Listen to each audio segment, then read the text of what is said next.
Hey guys, Dave here. Welcome back to another ad-free episode of FFBE War of the Visions. In today's episode, we're going to be doing two things. We're going to be taking a look back at the current chocolate pudding raid, and then we're going to be taking a look at preparation for the vanilla pudding raid, which is probably the cousin or brother sister of the one we just had. So it's probably going to be coming in 3 weeks to a month. But seeing as how the first raid went, I want to make sure everyone has plenty of time to prepare for this. As you don't want to be caught unprepared like a lot of people were this time. It kind of came as a surprise. It was the first raid. We didn't know a lot about it, but now we do.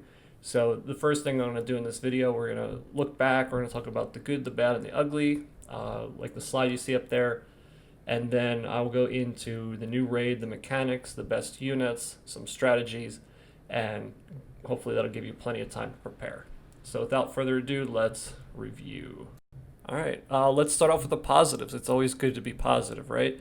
So some of the good things about the raid. The rewards were really nice. 3 rainbow spears and 2 shards. That was a lot more generous than any of the other events so far. Now, granted, the raid has been a lot harder than any of the other events previously, and it was a lot more grindy, but the rewards there were good. There's plenty of other elemental shards and whatnot, but of course the main focus was the Alexandrite ring. Now, I don't think it's as good as some of the other rewards in the future. I think it's more of like a PvP item for those hardcore PvPers, but it's still really good item to have even if you don't have it at +5. I personally went for the crit. I made 7 of them and all 7 were crit. Go figure, right? So I made 2 +1s and a +0, and I took 2 of them up to level 50. So that was pretty good. The good things, the mechanics, I had fun doing the harder levels, working with other units, strategizing about placement, vision cards, when to steal time and whatnot. And if you want, you can go back and take a look at my video, how to farm it on easy mode. I did that with some guild mates there. We did it again and again, and I found out a really good strategy. Now, other people had some pretty neat strategies too, kind of like tanking with Lucia with the card, having people around the outside border, tanking the boss around the middle for the chain and whatnot. That was pretty interesting as well. So those were some of the good things. Some of the bad things. The raid was very, very, very grindy. So it's not grindy like put it on auto and just farm a weapon grindy. You had to actually be there and do stuff and grind all day. So if you want to get a +5 in these raids, now I know they give you just freebie armor pieces later, like for the Warrior of Light raid, but the next one, I don't think they do that. So in order to get a +5, you're literally going to have to take a week off from work, sit there all day every day, and just grind this thing out, and then use all your refreshes because it's very, very time consuming. And if you're not taking out the highest level with, like Venera or whatever unit, then you're going to be at a disadvantage there as well. So another bad thing is you kind of need to be a dolphin or whale in many situations, not all. The light and the dark raids, I think, are a little bit generous. They give you more wiggle room. I'll go into more details later on which units you can use. So you can use some non-new and non-UR units even though it's the latest raid. All right, and so the ugly is more of what some players did to other players rather than the raid mechanics themselves. So in the bottom right and the bottom left corner, there's some cartoons that I made. I put them in a previous video, but there were people, I don't know if they're brand new at the game and they knew nothing about it, or they didn't know how a gunner class worked, but I would just see people repeatedly stand in front of Lucia's who were trying to chain and moving around. And as you know, if you move during your turn, that's a -20 CT. So your next turn is going to be slower, and that means less chance to chain before the boss moves. So that's really bad. You want to try to stay in one spot if possible. So some people were probably doing it to troll. Some people were probably just new at the game. I really hope that improves for the next raid. Now, being that it's slash, it's going to be really hard to stand in front of someone, but for future raids that might require ranged, I hope we don't see any more of that. Some other things that I saw. Um, Now, my guildmaster had a theory about this. I had people just sitting in the back, buffing each other, just trolling, not attacking the boss. But his theory was they did that maybe so that more people could join the raid and get the benefit. However, the downside of that, like I'm the host and I don't want to use my orbs just so like more people can benefit. You know what I mean? Because you only get 3 refreshes a day. So I mean, it's probably already going to take 1 to 2 times with a bunch of pugs. I don't want it to take 3 or 4 times. So people should not be in the match AFKing or trolling, and they should be more careful to look to see whether it's an auto or a manual match. So there are other things, good things and bad things about the raid, but I'm just going to stop it there because we could make a whole video about that. But actually, there's one more thing. I lied. I'm a liar. Another like piece of advice, if you guys are the room host, please just give somebody 5 to 10 seconds. Watch them. If they ready up with the wrong character, kick them. But if you see them, if they haven't readied up and they're reforming their party, give them a chance, especially if their rank is higher. Like I'm a whale, right? So like I've gotten kicked from games, that were all Mediana when I had a better unit for the raid, but they didn't even give me a chance to switch to my Mediana, and I was kicked. So, I mean, I think people are being a little too kick happy and they're being really trolly. So guys, just try to be nicer and more friendly to other players, and they'll return the favor to you. I mean, this is a cooperative game. As well as being competitive. So, try to look out for other players and they'll look out for you as well. Thanks. All right, so everything I'm about to say is based on what happened on JP. It might not be the same on global, so please realize that it's subject to change based on what Gumi sees best. Number 2, I'm not going to mention every unit and every possible combination. It would take way too long. I'm going to do the ones that I think are the best, the 5 up on the screen. I'm going to explain why. And also probably using one of these 5 units is going to give you the least chance of getting kicked from the room, because when you get to higher raids and you don't have one of these 5, if you have a niche character or something like that, you're probably going to get kicked. So first, let's take a look at the boss. Now we see level 100 here. I think they realized that maybe level 150 was way too high, it was too grindy, and I think probably the second raid on, it's level 100 as a max. I'm not 100% sure on that, don't quote me, but I think that's true. Now, you can see the hit points are only 93k-ish, so that's not that high. I think it was a lot higher on the last boss that we had. It was over 100. Now, as for his weaknesses, he's weak to strike and slash. So slash is good since probably like 50% of all characters have slash attacks. So that means it's going to be easy to chain. Also, he has 20% low resistance against dark attacks. So basically, you want a dark character and you want them to be slash or strike. Now you have multiple options here. Ziza will work with any of them. But I think in this raid, an all Ziza team is actually possible. Now you would need her to be in Monk, not Thief. I put Thief up there, but that's working with the other units. So she would have to be in Monk, so she's doing the strike attacks. You wouldn't want her to be in Thief because there's only one ability she can chain with, so it's only 3, and it uses a lot of AP.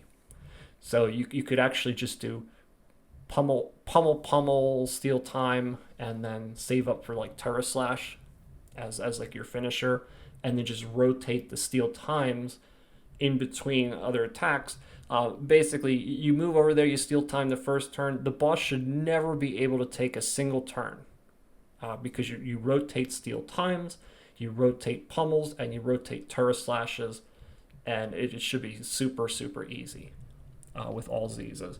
I just don't know that it would have the same damage output as using Ziza with the above units. Okay, now again, back to Ziza. With her Thief subjob, she has one single ability, I think the Confusion Dagger, and that has a slash property on it. So you can use that and you can continue the dark and the slash chain with the above units. So the ideal situation is Venera and Ziza alternate steal time. So again, the boss should not be able to take one single turn the entire fight if you're doing it correctly. Especially if you have 3 Veneras and a Ziza, like, the boss is going to be a joke. I mean, quite honestly, it's going to be a joke. It's not even going to be able to take a turn the whole match. So you can just continue your chain. Shadow Lynx up there, she's going to be good for like a chain starter. Now I put the Samurai up there. That's because she can cast evasion on the group. And I think she can buff her attack as well. Because Shadow Lynx does not do much damage. Her triple attack, Dream Within a Dream, it has a low coefficient for damage, and her other abilities aren't that high either. But a great chain starter, and if you have her at 99, I think a lot of players are going to have access to her, so that's going to be a viable unit. Now, of course, Venera, she's going to be the new banner unit. She's going to be good too. I put up there Thief. You want her to be Thief so she can steal time.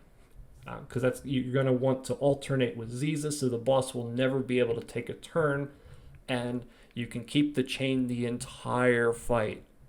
So in that aspect, it's going to be easier than the first raid.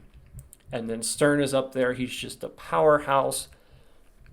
I put up Ninja because of some of the passive abilities that he can use in the Ninja tree, but I think Hazard Break is the high damaging one, so you can throw him in there for that.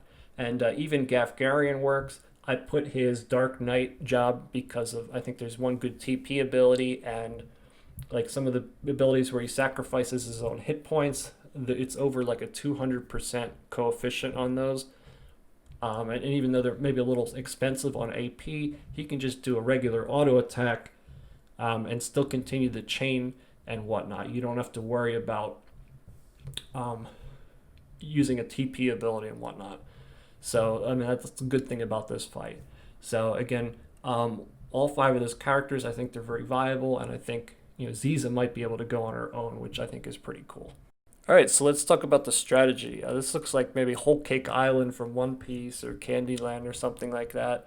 But all the characters are going to start around the middle.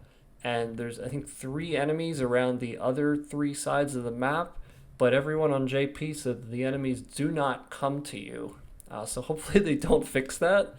And you can just chill at the boss and don't have to worry about the enemies the whole fight. So as you can see, you come down there, the boss is pretty much there. I've never seen a single video after watching 5 or 6 where the boss actually got a chance to move. So this is a picture right here of a couple characters just chaining there. Now, I don't know why there's an Engelbert there. I guess someone had nothing else better, or it's a single player picture there. But basically, you're going to come down there. You start by stealing time. You probably want to have like a Ziza or Venera near him to do that in the first turn. So, stealing time, not only is it going to prevent the boss from taking his turn, but that's also going to give you AP, so you can steal time 1 turn, attack the next. Steal time 1 turn, attack the next, and just rotate that there. You don't want to steal time too much because then you're not going to get enough attacks in. So you'll have to maybe get on Discord and talk it over with the people to make sure you get it right. But again, the enemy shouldn't come, and you should be able to lock the boss down the entire fight. All right, now on to the juicy part, the rewards. So I haven't seen the entire reward board, but I'm assuming it's going to be pretty much the same as the last time. You have the crafting materials.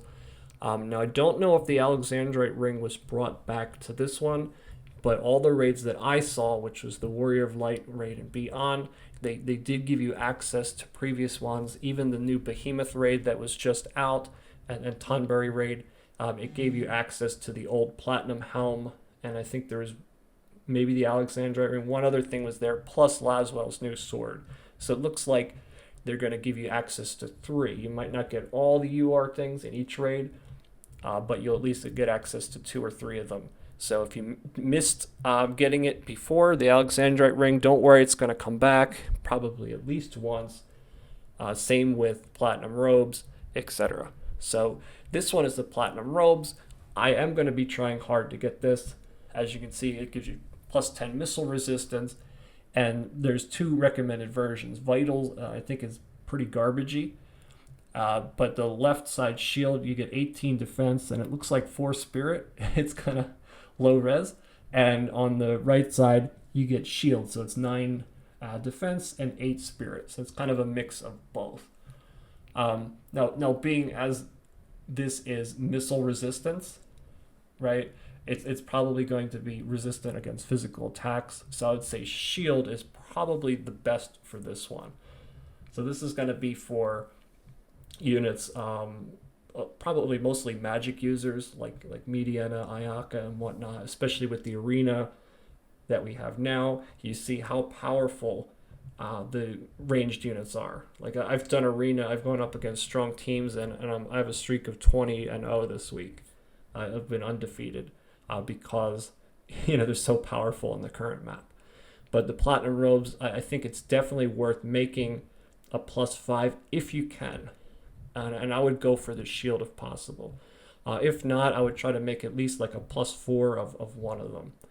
Now, the barrier is good for both, or for more situations, but you got to think about the future. There's probably going to be another armor that they bring out that's going to be better against like magical attacks. So when a new item comes out, in my opinion, it's best to go for one that gives you the strongest stat. Another reason why is out of the 3 items, it only takes the highest stat from all of them. So if you have a 5, 10, and 15 defense item, you're only going to get the 15 defense. You're not going to get 30 defense total. So for that reason, getting the 18 defense on the shield version is probably going to be the best choice in the long run. Just my opinion though, based on what I've seen. All right guys, that's pretty much it for today's video. I hope this gives you, good insight and gives you plenty of time to prepare for the coming up raid. Also down in the description below, I've put a link to a good JP video that I've found on YouTube that shows you what like a Venera and Ziza team could look like for us on Global. So I encourage you to take a look at that, do a little bit of research, and then find out which unit in your roster is going to help you the most. So again, guys, thanks for watching. I hope you enjoyed the video. If you do, please comment below, and I'd be very curious to see your thoughts on the previous raid that we had. On my other video, there's a lot of comments like, if someone stands in front of me again, I'm just gonna kill him out of spite and stuff like that. There's a lot of funny comments, so just let me know what you thought was good about the raid and what you think they can improve on, and what things players should probably stop doing.